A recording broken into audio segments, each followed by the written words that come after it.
The opportunities which now exist as old industries become possibly extinct or lose their relevance are much more exciting. Okay, but you know, you almost seem to be bullish in your perspective, and people would cautiously optimistic. Indeed, the future, of course, is by nature unpredictable, and unless you are bullish, you'll always be hiding under the covers and trying to build an ark. But these waves of change are far more suitable for surfboard people who are very agile and can take advantage of them. Okay, let's talk about the uncertainty that exists and how to get around it. If your old business that you're trying to protect has crumbled and fallen away, you're not constrained by the legacy of existing markets. You can go after something new.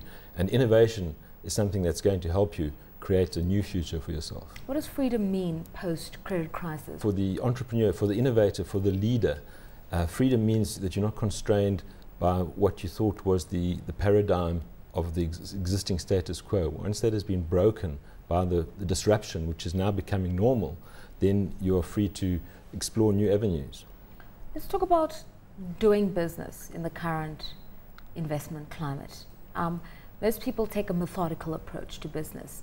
You're not guaranteed profits, but if you have a good HR system and you keep your personnel happy, that's one box that you can tick. If you've got a solid investment strategy, you service your debts, that's another box that you can tick. If you train your executives and the management setup is fairly refined, that's another box that you can tick.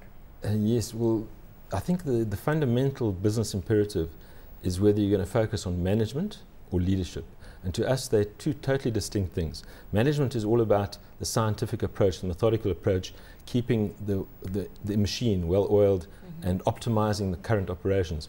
Leadership is all about finding new places to go to and helping people get there and creating new businesses, which is risky by nature. And many of the great leaders like Richard Branson have failed at certain things, but they're prepared to take that risk. Post-credit crisis, experts were talking about black swans, these rare events that are going to occur in our midst, those eureka moments where people are going to discover new ways of doing things. Just talk to us about the black swans in our time. Well, the black swans, of course, are by nature unpredictable. They're random, so you can't really easily spot them. But I do think there will be a number of black swans coming out mainly from technology and innovation rather than from the financial crisis itself, although there might be some sort of banking black swan that comes as an effect after the financial crisis. But the obvious ones that come to mind are things like Facebook and the iPad. Although we know about these things, we don't know what the ultimate effect will be, and it could be quite profound. And then the other ones that I have spotted, if you like, are biotech and nanotech, where we're getting, we could have, should I say, profoundly different ways of producing fuel. If Dr. Craig Fenter in the United States makes a synthetic algae that makes biodiesel out of wastewater and other forms of waste, that's going to completely change the energy industry. Okay, and in South Africa, what could we look out for in terms of those black swans? Because ultimately, we are evolving as a technological society, but we've got a lot of disparities. Absolutely. The way we apply some of these technologies can be a black swan. For example, the way the cell phone, the mass adoption of the cell phone in Africa has proved to be a black swan of its own.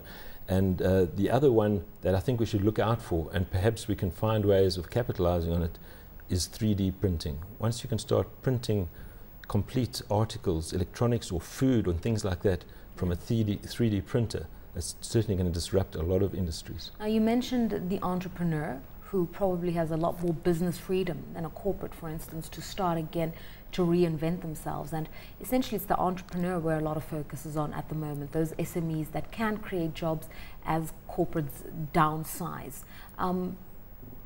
What is the approach they should be taking?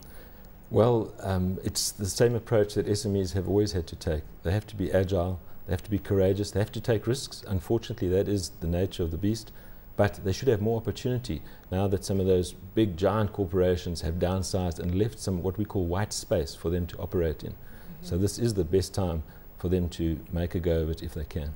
Now, we're also told that at a time like this, drastic moves lead to drastic but positive results, for instance. So we're seeing downsizing and cutting down of staff.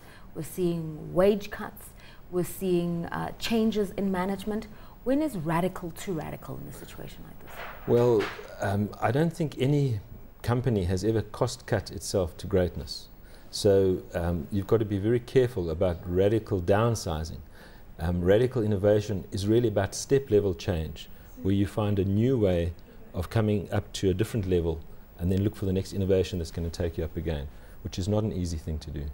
Should South Africa be streamlining its approach to recovery in the way in which other countries are doing it, or is there an authentically South African way of changing behavior and being more or less radical? My outlook tends to be more global, so I'm not quite sure of the answer to that question. But if we look at places like China, Brazil, and India, I think we can pick up some ideas. But there should be something unique that we can take from South Africa and make it a global phenomenon. Which sectors, in your estimation, are likely to come out of this, the thought propellers, the leaders? You've mentioned ICT and IT. We're a mining economy. We're looking for retail to recover. For me, it's always been technology of any type, whether it's biotech or IT or communications technology, which I think is absolutely the fundamental starting point for sharing and spreading ideas worldwide, and that I think is ultimately going to have the biggest change, as it has had for many decades up to now.